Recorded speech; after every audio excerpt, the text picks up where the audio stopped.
So the day has finally come for the release of the Ryzen 5000 series. Let's just roll the intro.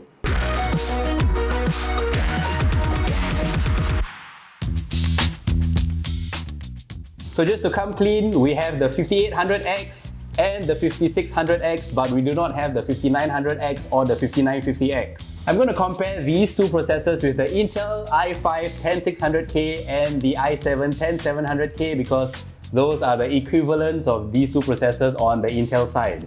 If you guys are not familiar with the core counts and the performance of the CPUs, the 10600K and the 5600X comes with 6 cores and 12 threads, while the 10700K and the 5800X comes with 8 cores and 16 threads. So for the test bench for each of these processors, I'm using 32GB of RAM from G.Skill clocked at 3600MHz at CL16, the Pellet Gaming Pro NVIDIA RTX 3090, and for CPU cooling, I'm using the Corsair H100i. So pretty much those are the only constants in all of these test benches, including the SSD and all that, but that doesn't really do anything in regards to performance. For the AMD systems, I'm using the X570 Taichi from ASRock, and for the Intel systems, I'm using MSI's Z490 Tomahawk. All of the CPUs are run at stock speeds, none of them are overclocked, just to make it very straightforward because overclocking is a whole different beast altogether. So for the things that we tested Cinebench because that is one of the things that AMD touted that they will do pretty damn well in. And for the games, we have Valorant, Shadow of the Tomb Raider, Borderlands 3, CSGO, Fortnite, and Call of Duty Warzone. The reason why we chose these games is because for games like Shadow of the Tomb Raider, AMD said that their performance is like 1 point something times, so we are just out to test that. And also because this is a gaming and esports video, we will also want to take a look at the current esports titles and also some other games that will require high graphical input and see whether the CPU makes a difference. So let's just get on with the benchmarks, and I'm going to show you graphs on the screen that will show you how these processors perform against each other. Now, just to explain the benchmarks that I'm going to show to you, it has the average frame rates on what the CPUs plus the GPU can do, and also a graph for their 1% lows.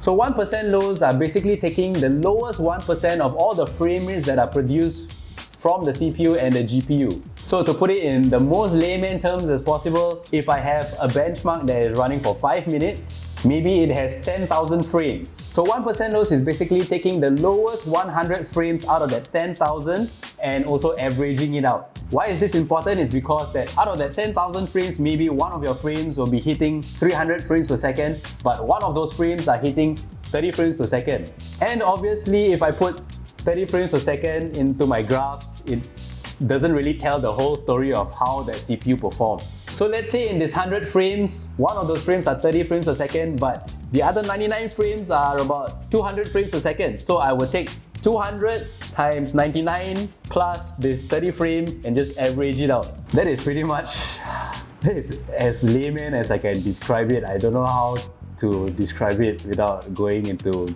much technical detail, but so the higher the 1% lows are, it pretty much says that the system is providing very stable frame rates. So for Cinebench, it is very obvious that AMD is taking the cake on this because I have not seen a processor that can hit the 600 mark in single core performance in Cinebench R20 because a lot of the processors before this have just been sitting around the 500 to about 540 point mark.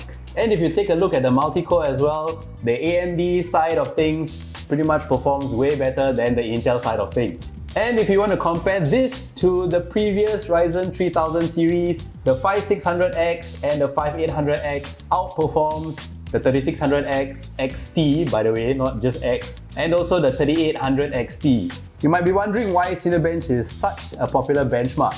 Technically, Cinebench simulates processing power for the CPUs when it comes to rendering, so like things like your Adobe Premiere, your Photoshop, and all the things that you use to process videos, process your images and all that. Cinebench is very much in line and in tune with those kinds of programs. So the higher the Cinebench scores are, it is way better for all your productivity applications. So now let's move on to the games. First things first, let's take a look at Shadow of the Tomb Raider. In Shadow of the Tomb Raider, AMD touted that their processors will perform much better than their Intel counterparts, and they are not entirely wrong, because on the 1080p resolution you would see about 10 to 15 FPS increase when you compare it to the equivalent Intel systems. But the gap is non-existent in 1440p, so I guess it doesn't use that much of processing power from the CPU to render all the scenes in Shadow of the Tomb Raider.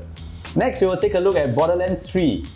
The reason why I chose Borderlands 3 is also because if you start up Borderlands 3, the first thing you would see on the loading screen is that it is powered by AMD. So obviously, I had to include the AMD systems because who knows if it would give a boost to Borderlands 3's frame rates. But disappointingly, you can see that the averages for the Ryzen systems are slightly lower than the Intel systems, so I guess there is still some improvements to be made in the AMD systems, but hey, who the heck plays Borderlands for frame rates? Now, going into more of the esports and gaming territory, let's talk about Call of Duty Warzone. Weirdly enough, in 1080p, all of the processors perform almost exactly the same, with the Ryzen systems dipping in their 1% lows but not by much. In 1440p, you would think that the CPU will not play much difference in frame rates, but here we are, the Intel systems are performing slightly better than the AMD systems. The next game we are going to talk about is Fortnite. And just like Warzone, at 1080p, the averages for all the CPUs are about the same, with the AMD systems being slightly lower at the 1% lows. And at 1440p, the same thing is happening. The averages for the Intel systems are slightly higher than the Ryzen systems. And now let's get into more CPU intensive games. First up, let's take a look at CSGO, a game that is still played on a competitive level, and your frame rates definitely matter for this kind of games. As you can see, at 1080p, the Ryzen systems perform slightly better than the Intel systems. Even at 1440p, because the game is so bottlenecked by the CPU, the averages for the Intel systems and the Ryzen systems are pretty similar to their 1080p counterparts. So all in all, Ryzen systems win in CSGO. But the next game that we're going to talk about utilizes Ryzen systems so much better than the Intel systems, it really is mind-blowing. Now let's talk about Valorant. The Intel systems are way below the Ryzen systems. Nobody needs 600 FPS in a game, but this is one of those games that I guess because it's split so competitively, 1000 frames will probably be more advantageous to you than 600 frames, I guess. So as you can see, at 1080p, the Ryzen systems are hitting way more than 1000 FPS compared to the 600 to 700 FPS on the Intel systems. And at 1440p, you would see the same results from all of these processors. Oddly enough, the 5800X has lower 1% lows than the 5600X, so I don't know what's going on there.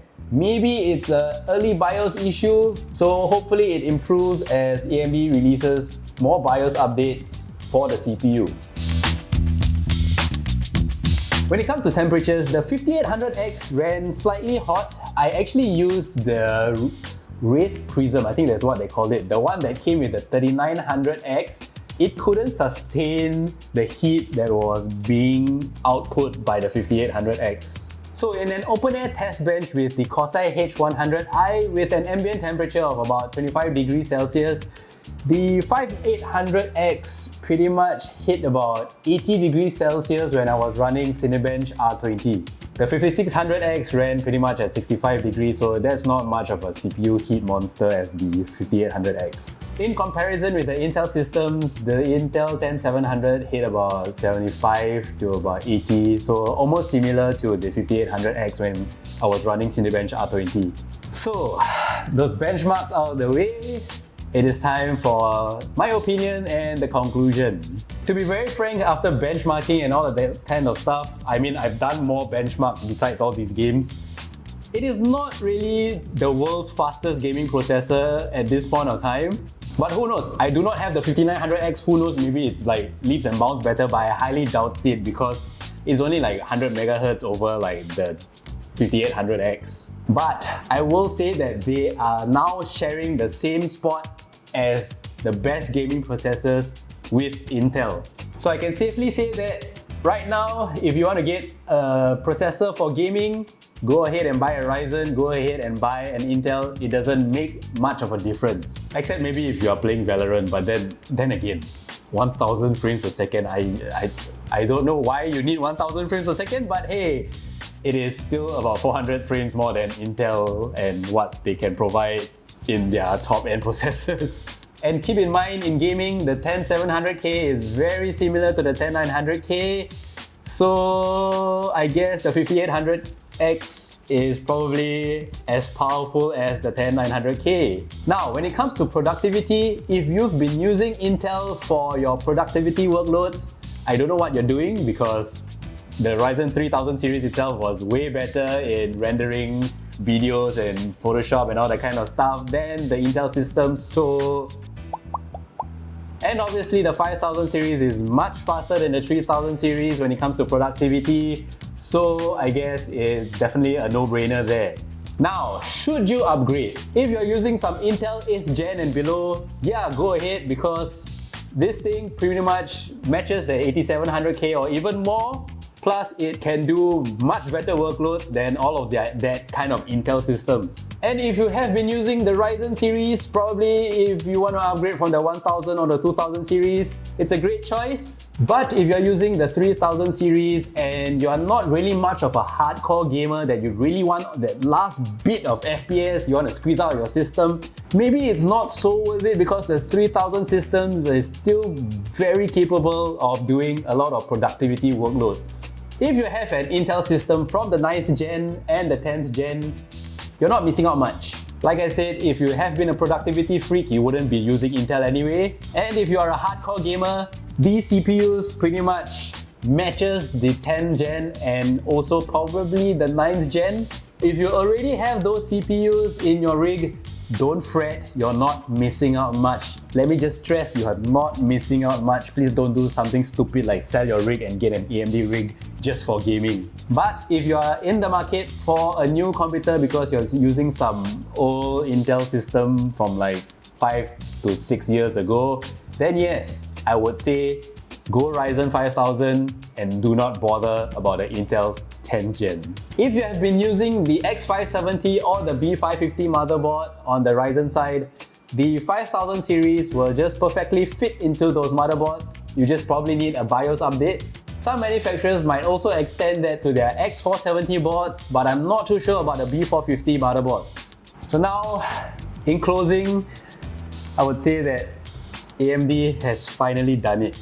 They have been chasing for the past few years, trying to catch up to Intel when it comes to gaming. They've done it, and their productivity has always been top-notch. So right now, Intel, you better up your game in the next processor launch, because if you have nothing else besides gaming, you are not going to convert a lot of people out from their Ryzen systems.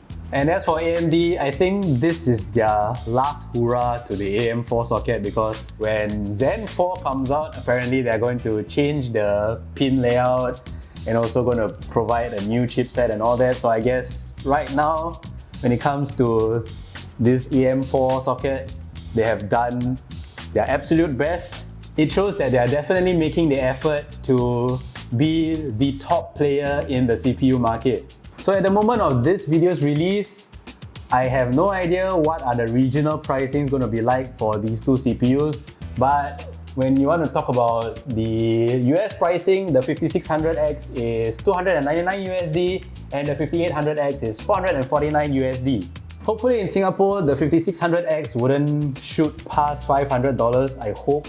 And also I hope that the 5800X wouldn't shoot past $700. Because technically if you count currency conversion, the 5600X will probably be about $390 Singapore dollars.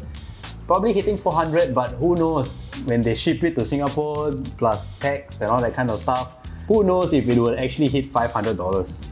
And if something like the 5800X is going to hit about $700, then I guess the 3900XT is a much better buy if you're talking about productivity, and also probably the 10700K will be also a much better buy if you are talking about gaming.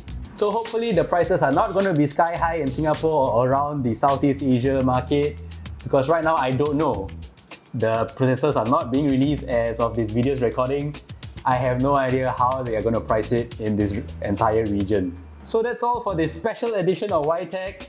Thank you AMD for sending me the 5000 series. Thank you Dreamcore for sending the dying Intel CPUs. And thanks to my bank account and my wallet for sponsoring the 3090 for this test bench. In our upcoming episode for YTech, since we are taking a look at all these high-end CPUs, we are actually taking a look at the budget section of the CPU. So when all of these processors come out, all the older processors are going to be extremely cheap, and we will see if any of these CPUs are still worth gaming on. So stick around for that. It will be out next week. And thank you for watching this video. Yeah.